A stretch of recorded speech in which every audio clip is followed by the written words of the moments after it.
हरे कृष्णा। तो आप सब भक्तों का आज के कृष्णा बुक अध्ययन सत्र भाग 2 में हार्दिक स्वागत है।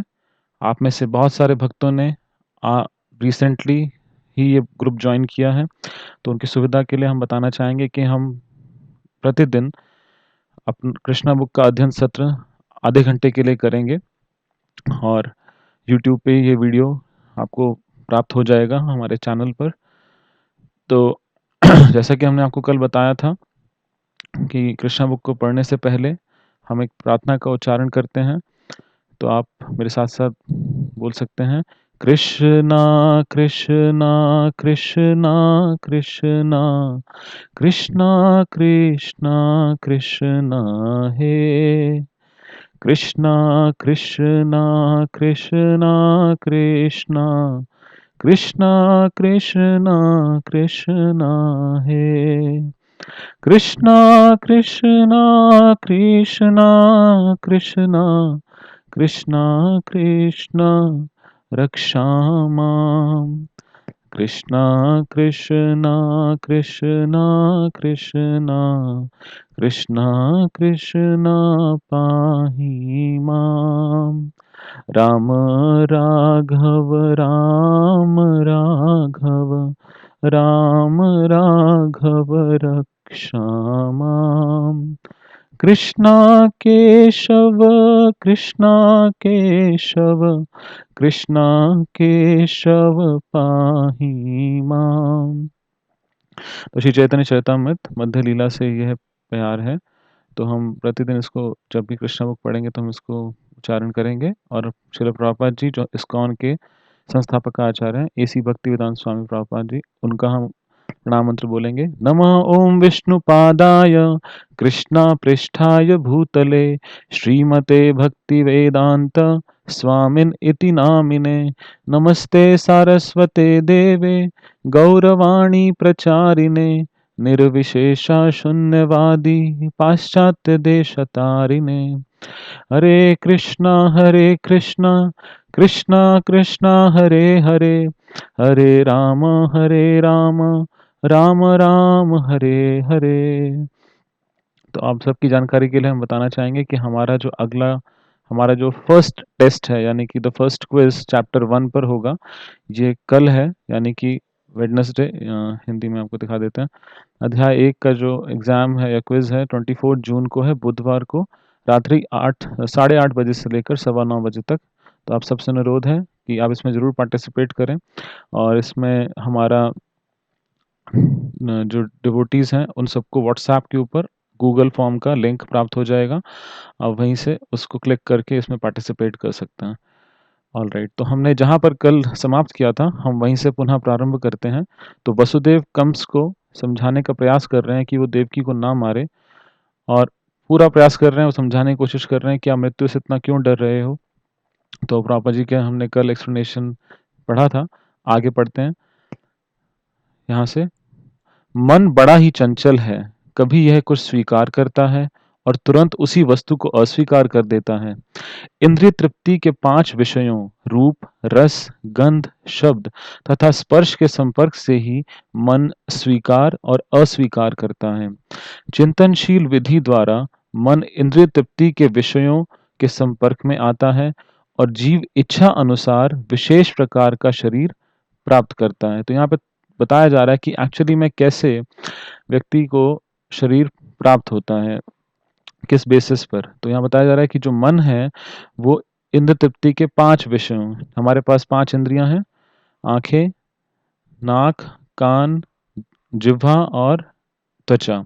और उनके वो उन किन चीज़ों से वो संपर्क करती हैं, रूप, रस, गंध, शब्द तथा स्पर्श। तो मन इन सबके संपर्क में आने से ही मन चीज़ों को स्वीकार और अस्वीकार करता है।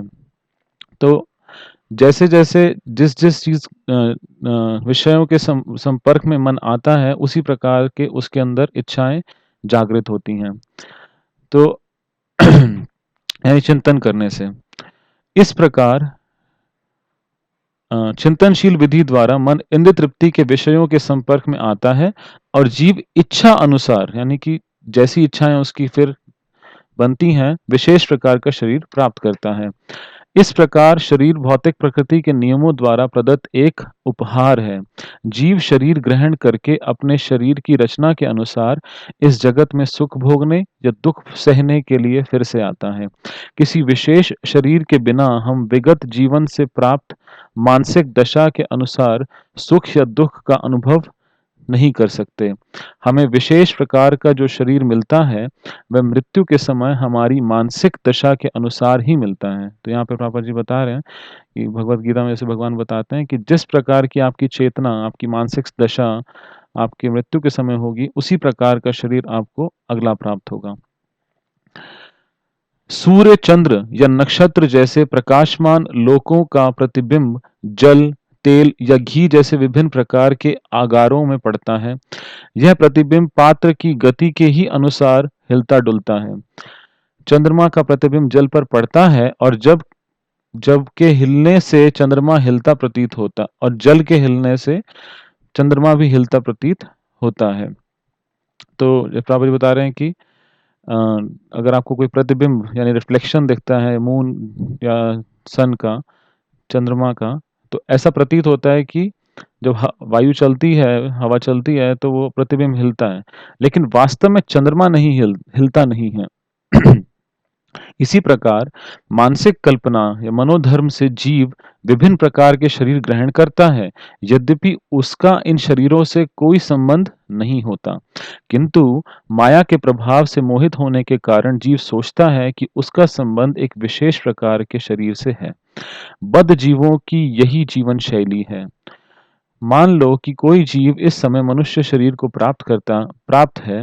वह सोचता है कि वह किसी मानव समुदाय या किसी विशेष देश या विशिष्ट स्थान से संबंधित है। वह अपनी पहचान उसी रूप में करता है और व्यर्थ ही दूसरे शरीर की तैयारी में जुट जाता है जिसकी आवश्यकता नहीं रहती। ऐसी इच्छाएं तथा मानसिक कल्पनाएं विभिन्न प्रकार के शरीर के कारण हैं। भौतिक प्रकृति का आच्छादक प्रभाव इतना प्रबल होता है कि जीव को जैसा भी शरीर मिलता है, वह उसी में प्रसन्न रहता है और अत्यंत प्रसन्नता पूर्वक उस शरीर से अपनी पहचान करने लगता है। अतः मेरी प्रार्थना है कि तुम अपने मन तथा शरीर के आदेशों से अभिभूत ना हो। तो यहाँ पे एक बहुत इंपॉर्टेंट बात प्रभुपाद जी बता रहे हैं कि भौतिक प्रकृति यानी माया का प्रभाव इतना शक्तिशाली है कि उस जीव को जैसा भी शरीर मिलता है वह उसमें प्रसन्न रहता है और अत्यंत प्रसन्नता पूर्वक उस शरीर से अपनी पहचान करने लगता है। तो अगर आप देखें कि चाहे वो कुकुर है या फिर कोई यानी कि पिग है, तो उसको सूअर को अगर वो है जीव, लेकिन वो जिस शरीर में है वो सूअर का शरीर है। अब उसको मल खाता है, वो अत्यंत प्रसन्न रहता है। वो चीज़ हम नहीं कर सकते, राइट? तो भौतिक प्रकृति का इतना प्रबल प्रभाव है कि वो जिस शरीर में रहता है वहाँ पे अत्यंत प्रसन्नता पूर्वक और अपनी शरीर से अपनी पहचान करने लगता है। इस तरह वसुदेव ने कंस से प्रार्थना की कि वे अपनी नवविवाहिता बहन से द्वेष न करें। किसी को दूसरे से द्वेष ही इस लोक में तथा परलोक में जब यमराज मृत्यु के पश्चात दंड देने वाले राजा के समक्ष होगा, भय का कारण बनता है। तो जो भय का कारण लोक और परलोक में क्या है? भय है। एनवी यानी द्वेष करना। वसुदेव ने देवकी की ओर से कंस से अनुनय विनय किया कि वह उसकी छोटी बहन है। उन्होंने विवाह की शुभ घड़ी का स्मरण कर भी अनुरोध किया। छोटी बहन या भाई की रक्षा अपनी संतान की ही तरह की जानी चाहिए। वसुदेव ने तर्क किया, कुल मिलाकर स्थिति अत्यंत गंभीर है कि यदि तुम उसे मारते हो तो इससे तुम्हारे यश की हानि होगी। इस प्रकार वसुदेव ने सद उपदेश द्वारा तथा दार्शनिक तर्क वितर्क द्वारा कंस को शांत करने का प्रयास किया, किंतु वह शांत नहीं हुआ क्योंकि उसकी संगति असुरों से थी। अपनी आसुरी संगति के कारण राजसी उच्च कुल में जन्म लेकर भी वह असुर बना रहा। तो हालांकि कंस उग्रसेन के पुत्र थे, बहुत ही ऊंचे राजसी कुल में उनका जन्म हुआ था, लेकिन क्योंकि उनकी संगति आसुरी थी, तो इसलिए हम आगे चैप्टर्स में पढ़ेंगे कि उनके कौन-कौन से फ्रेंड्स थे, जो उनके मित्र थे, जिनको उनके असुर मित्र थे। तो वो उनके आसुरी संगति के कारण वो आसुरिक उनकी प्रवृत्ति बनी रही। असुर कभी किसी सदुपदेश की परवाह नहीं करता। वह प्रतिबद्ध चोर की तरह होता है। भले ही कोई कितना ही नैतिक उपदेश क्यों ना दे, उस पर कोई प्रभाव नहीं पड़ता। इस प्रकार जो लोग स्वभाव से आसुरी या नास्तिक होते हैं, वह मुश्किल से किसी उपदेश को ग्रहण करते हैं, चाहे उपदेश कितना ही प्रामाणिक क्यों ना हो। देवता में तथा असुर में यही अंतर है।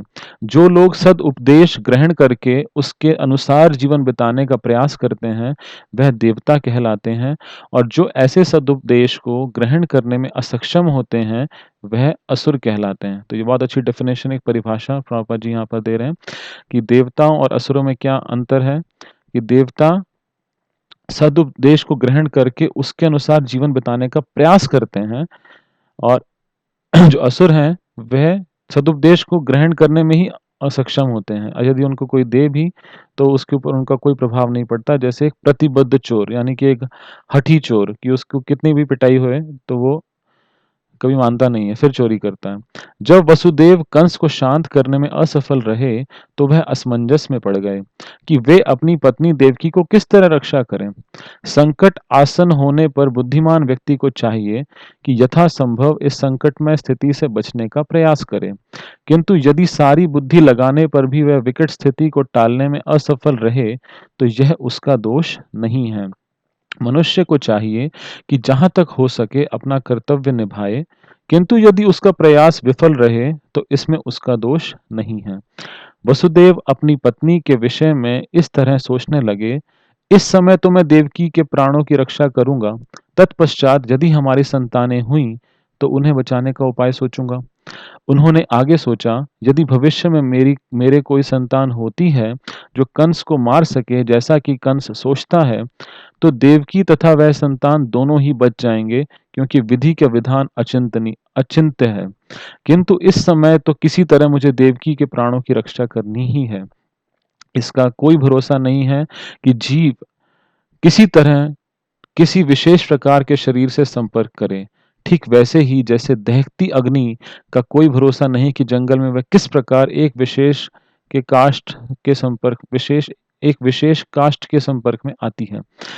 जब जंगल में अग्नि यानी दावाग्नि लगती है, तो यह देखा जाता है कि दहकती अग्नि वायु के प्रभाव से एक वृक्ष को फलांग कर दूसरे को चपेट में ले लेती है। इसी तरह जीव अपने कर्तव्यों का करने में चाहे कितना ही सतर्क क्यों ना रहे, तो भी उसके लिए यह जान पाना अत्यंत कठिन होता है कि अगले जीवन में उसे कैसा शरीर प्राप्त होने वाला है। तो ये बहुत इम्पोर्टेंट बात है कि हम हो सकता है पूरा प्रयास करें, बहुत सख्ती से अपना जीवन, अपने कर्तव्यों का पालन करें, फिर भी ये प्रेडिक्ट कर पाना, ये अनुमान लगा पाना कि आपको अगला शरीर क्या प्राप्त होगा, ये बहुत कठिन है। प्रभुपाद जी समझा रहे हैं, जिस प्रकार आप ये नहीं समझ पाते कि एक जंगल में यदि आग लग जाए तो वो एक पेड़ से दूसरे पेड़ कैसे संपर्क में आ जाती है। तो इसका एग्जाम्पल प्रभुपाद जी यहाँ देते हैं। महाराज भरत आत्म साक्षात्कार संबंधी अपना कर्तव्य अत्यंत श्रद्धा पूर्वक निभा रहे थे, किंतु संयोगवश उन्हें एक मृग के प्रति क्षणिक अनुराग उत्पन्न हो गया, जिससे उन्हें अगले जन्म में मृग का शरीर धारण करना पड़ा। तो महाराज भरत जो है एक बहुत उन्नत भक्त हैं, और वो अपनी स्पिरिचुअल आध्यात्मिक ड्यूटीज को बहुत अच्छे से निभा रहे थे, परंतु अपने एक मृग से उनको थोड़ा सा एक क्षणिक अनुराग उत्पन्न हो गया, जिसके कारण उनको अगले जन्म में मृग का शरीर प्राप्त करना पड़ा। तो आगे पढ़ते हैं। अपनी पत्नी की रक्षा का उपाय सोचकर वसुदेव अत्यंत पापी कंस के ससम्मान बोले। कभी कभी ऐसा होता है कि वसुदेव जैसे पुरुष का कंस जैसे परम पापी व्यक्ति की चाटुकारिता करनी पड़ती है। कूटनीतिक व्यापार ऐसे ही चलता है। यद्यपि वसुदेव अत्यधिक खिन्न थे, किंतु ऊपर से वह मुस्कुराने लगे। कंस अति निर्दय था, इसलिए उन्होंने इस निर्लज्ज को इस प्रकार संबोधित किया, हे मेरे प्रिय कंस, तुम यह मान लो कि तुम्हें अपनी बहन से कोई खतरा नहीं है।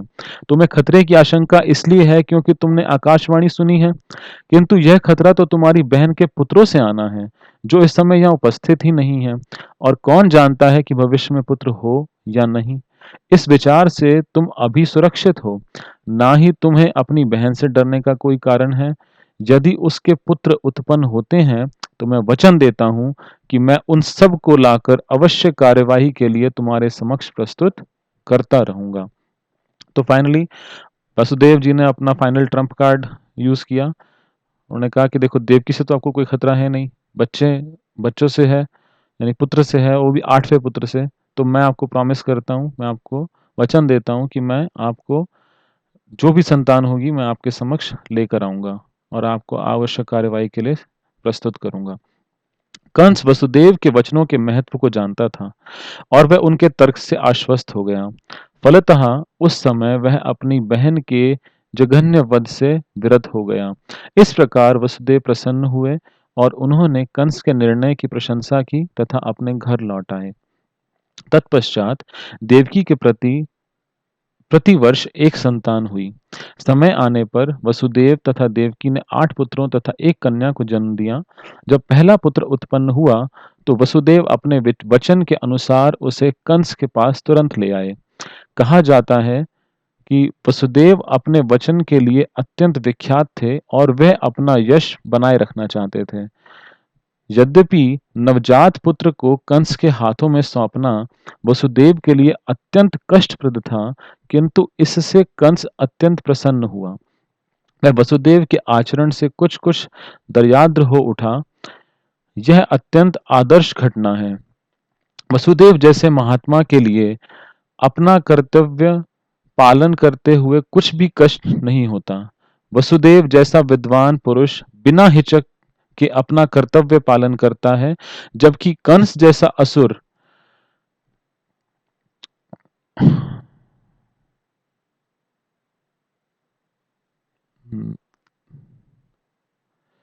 जबकि कंस जैसा असुर लॉस्ट वसुदेव जैसे महात्मा वसुदेव जैसा विद्वान पुरुष बिना हिचक के अपने कर्तव्य का पालन करता है, जबकि कंस जैसा असुर कोई भी घृणित कर्म करने में भी हिचकता नहीं। इसलिए कहा गया है कि साधु पुरुष सभी प्रकार का कष्टमय जीवन सहन कर सकता है।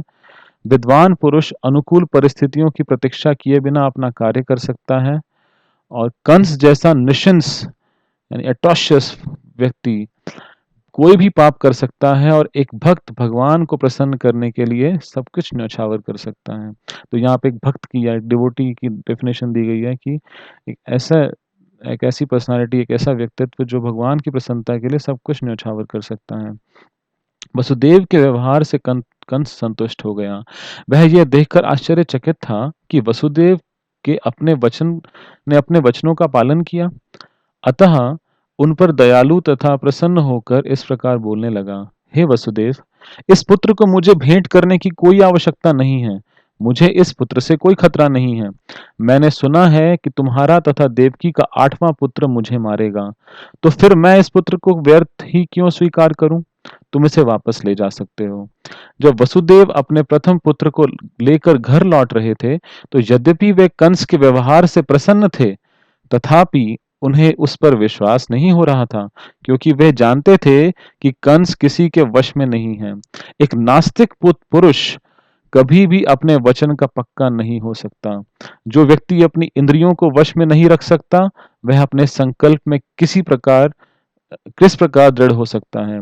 महान राजनीतिज्ञ चाणक्य पंडित ने कहा है, कभी भी किसी कूटनीतिज्ञ या स्त्री पर विश्वास न करना। जो लोग अनियंत्रित इंद्र तृप्ति में आसक्त हैं, वह कभी भी सत्यनिष्ठ नहीं हो सकते, ना कभी उन पर विश्वास किया जा सकता है। उस समय कंस के पास महर्षि नारद आए। उनको जानकारी मिली कि कंस ने वसुदेव पर दयाद्र होकर पहले नवजात शिशु को लौटा दिया है। नारद अत्यधिक उत्सुक थे कि जितनी जल्दी हो सके भगवान कृष्ण अवतार लें। अतः उन्होंने कंस को सूचित किया कि एक और वृंदावन में नंद महाराज जैसे महापुरुष तथा ग्वाले एवं उनकी पत्नियां और दूसरी ओर वसुदेव, उनके पिता शूरसेन तथा यदुवंशी वृष्णि कुल में उत्पन्न उनके सारे संबंधी तथा उनके मित्र एवं शुभ चिंतक सभी वास्तव में देवता हैं। तो जैसा कि भगवान ने ये इंस्ट्रक्शन आदेश दिया था सभी देवताओं को कि अपनी पत्नियों के साथ जाकर आप व्रज में, मथुरा में, यदुवंश में आप जन्म लीजिए। नारद ने कंस को आगाह किया कि वह उन सब से सावधान रहे, क्योंकि कंस तथा उनके सारे मित्र एवं सलाह देने वाले सभी असुर थे। असुर गण सदैव देवताओं से भयभीत रहते हैं। इस प्रकार नारद से विभिन्न परिवारों में देवताओं के प्रकट होने की जानकारी प्राप्त करके कंस तुरंत चौकन्ना हो गया। वह समझ गया कि क्योंकि देवता अप्रकट हो चुके हैं, अतः भगवान विष्णु का भी शीघ्र ही आगमन होगा। उसने तुरंत अपने बहनोई वसुदेव तथा बहन देवकी को बंदी बना लिया और उन्हें कारागार में डाल दिया। वसुदेव तथा देवकी लोहे की जंजीरें पहनकर कारागार में प्रतिवर्ष एक पुत्र को जन्म देते रहे, और कंस प्रत्येक बालक को विष्णु का अवतार समझकर एक एक करके मारता रहा। वह आठवें पुत्र से विशेष रूप से भयभीत था, किंतु नारद के आने के पश्चात वह इस निष्कर्ष पर पहुंचा कि कोई भी बालक कृष्ण हो सकता है। अतः वसुदेव तथा देवकी से उत्पन्न सभी संतानों को मारना ही श्रेयस्कर होगा। तो यहाँ हम देखते हैं कि कंस जो था पहले उसने सोचा कि ठीक है, मुझे अभी नहीं करना है, किसी को मारने की जरूरत नहीं है। बट नारद मुनि चाहते थे कि भगवान की लीलाएं जो है वो थोड़ा सा फास्ट मोड में हो, थोड़ा जल्दी हो। तो उन्होंने आके कंस को बताया कि ये सब लोग देवतागण उत्पन्न हो चुके हैं।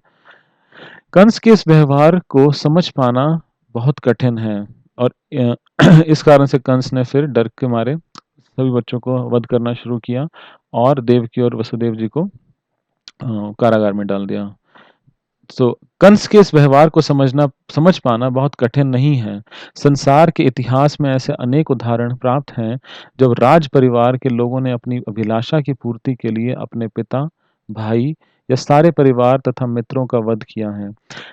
इसमें कुछ भी आश्चर्यजनक न था, क्योंकि आसुरी वृत्ति वाले राज परिवार के लोभी लोग अपनी निंद अभिलाषाओं के लिए किसी का भी वध कर सकते हैं। नारद की कृपा से कंस अपने पूर्व जन्म से अवगत हुआ।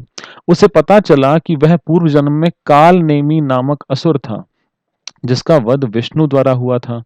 उसने भोज परिवार में जन्म लेकर यह निश्चय किया था कि वह यदुवंश का घोर शत्रु बनेगा, चूंकि कृष्ण उसी परिवार में जन्म लेने जा रहे थे। अतः कंस अत्यधिक भयभीत था कि वह पूर्व जन्म की ही भांति कृष्ण के हाथों मारा जाएगा। सर्वप्रथम उसने अपने पिता उग्रसेन को बंदी बना लिया, क्योंकि वह यदु, भोज तथा अंधक वंशों का प्रमुख राजा था। तो उन्होंने अपने पिता को भी बंदी बना लिया, न केवल वसुदेव और देवकी को। उसने वसुदेव के पिता शूरसेन से राज्य पर भी अधिकार जमा लिया और अपने आप को इन समस्त देशों का राजा घोषित कर दिया। तो हमने आज ये चैप्टर यहाँ पे खत्म होता है, समाप्त होता है। इस प्रकार लीला पुरुषोत्तम भगवान श्री कृष्ण के अंतर्गत भगवान श्री कृष्ण का अवतरण नामक प्रथम अध्याय का भक्ति वेदांत तात्पर्य पूरा हुआ। तो कल हम चैप्टर नंबर 2 यानी कि अध्याय नंबर 2 देवताओं द्वारा गर्भस्थ भगवान की स्तुति को पढ़ेंगे। तो ये सेशन जो है, कल हमारा क्विज है, यानी 24 जून है कल, तो हमारा क्विज है। तो हम इसको कल नहीं परसों पढ़ेंगे, यानी कि 25 जून गुरुवार के दिन इसी समय हम 1:30 बजे आपके लिए ये सेशन ऑर्गेनाइज करेंगे। तो अभी हम 5 मिनट कीर्तन कर सकते हैं।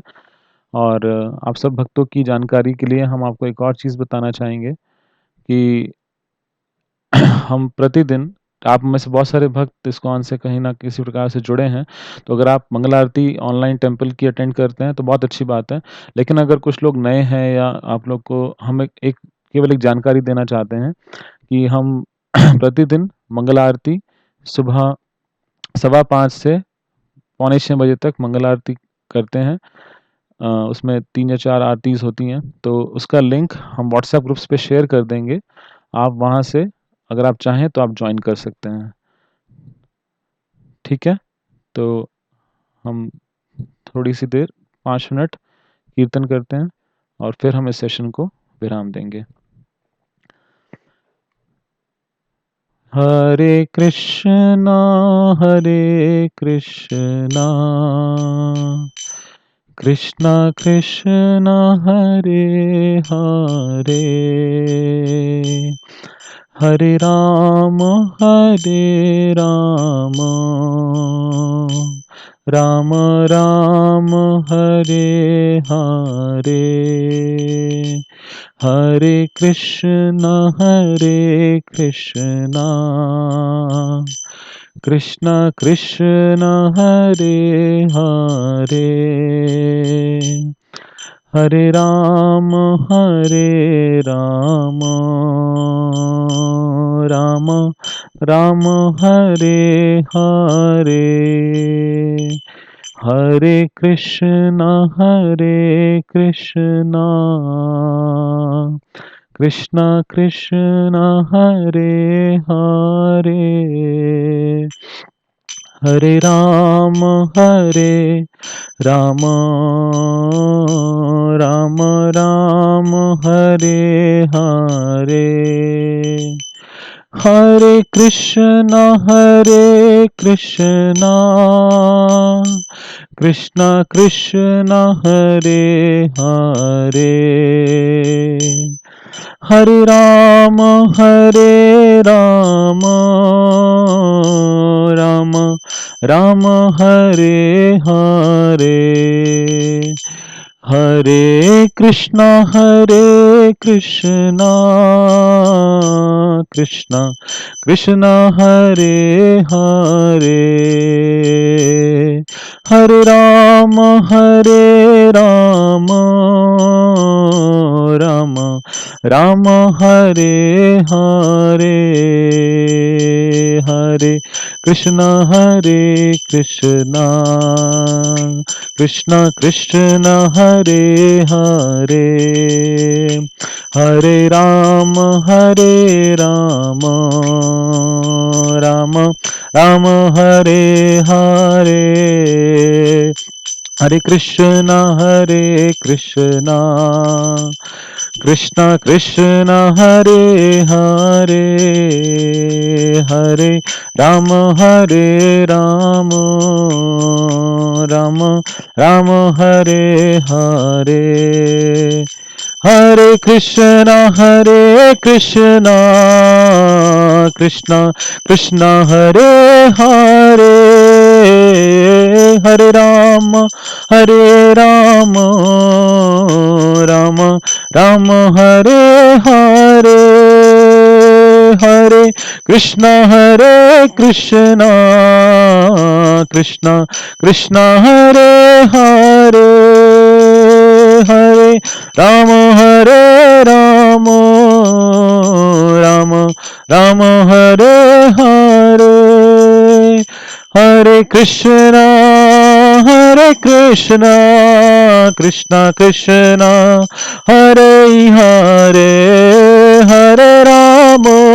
हरे राम राम राम हरे हरे, जय रुक्मिणी द्वारकाधीश रुक्मिणी द्वारकाधीश जय रुक्मिणी द्वारकाधीश, जय गौरानिताय गौरानिताय जय गौरानिताय, जय जगन्नाथ स्वामी जय जगन्नाथ, जय बलदेवा जय सुभद्रा, जगन्नाथ स्वामी नयन पथगामी भवतु मे जय, प्रभुपदा शिला प्रभुपदा नित्य गौरा हरि बोल हरि बोल हरि बोल हरि बोल। हरे कृष्णा। तो हम आपको एक और जानकारी देना चाहते थे कि आज श्री जगन्नाथ रथ यात्रा है, आज बहुत ही पवित्र उत्सव है, तो आप सबसे अनुरोध है कि आप ऑनलाइन इसको प्रसारण आप इसका देख सकते हैं। तो आप सबका बहुत बहुत धन्यवाद आज के इस सत्र में पार्टिसिपेट करने के लिए। हम थोड़ी देर में, आज नहीं तो कल, एक छोटा सा डेमो क्विज और उसे कैसे हमको उसमें पार्टिसिपेट करना है, कैसे उसमें भाग लेना है, उसके ऊपर एक छोटी-सी वीडियो आपके ग्रुप्स में पोस्ट करेंगे, तो आप वहाँ पर उसे देख सकते हैं और उसका लाभ उठा सकते हैं। ठीक है? Hare Krishna. Thank you very much.